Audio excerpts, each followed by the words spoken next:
Hey guys, and welcome back to my channel. In today's video, we're going to be talking about Vanilla JS, but before that, if you're new here, make sure to subscribe, turn on notifications so you get notified every single time I upload a video.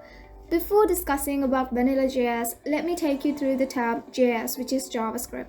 So JavaScript is a programming language that allows you to implement complex features on web pages like displaying timely content updates, interactive maps, animated 2D, 3D graphics, or even scrolling videos.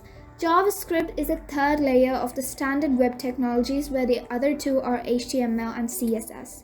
Every single time you come across a web page that does more than just sit there and display static information, you can bet that there's JavaScript involved in that particular web page. Now let's discuss about Vanilla JS. So as we all know, there are hundreds of flavors when we talk about ice creams, but the default or the purest flavor of ice cream is vanilla. This concept is carried over to JavaScript. Therefore, Vanilla JavaScript is plain and pure JavaScript in its original form without any additional libraries or frameworks. Now that we know what Vanilla JS is, let's understand why we're supposed to learn Vanilla JS when there are so many other libraries out there that can make our lives easy.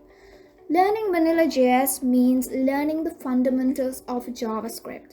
Frameworks and libraries can help you write code faster and easier, but in the long run, it's important to know that the fundamentals of JavaScript so that you're able to learn the new frameworks faster and decide if a framework is needed or not.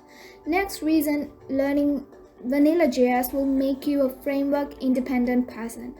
When you learn to code from scratch and build web applications without being dependent on any frameworks or libraries, you actually become a better web developer because it proves that you're having a good understanding of pure JavaScript. Other advantages of learning Vanilla JS is that it's user-friendly. It's easy to handle, user-friendly language. There's no need for the developer to perform steps like npm installation, compilation, installing libraries. One just needs to open a text editor and start coding. Next, Vanilla JS has a much better web performance than many other frameworks and libraries because it's the most expensive and important part of the front-end web stack. Vanilla JS does not need any external resources, for which purposes the execution of Vanilla JS code occurs on the client side, therefore making its speed excellent. It should also be kept in mind that the speed of Vanilla JS is not affected by the calls to the backend server.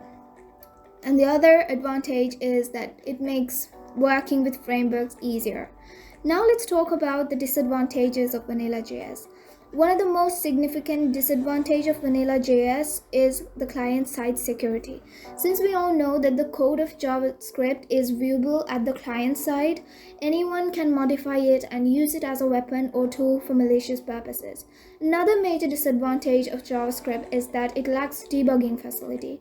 We cannot use it for network-based applications because there is no such kind of support available in JS.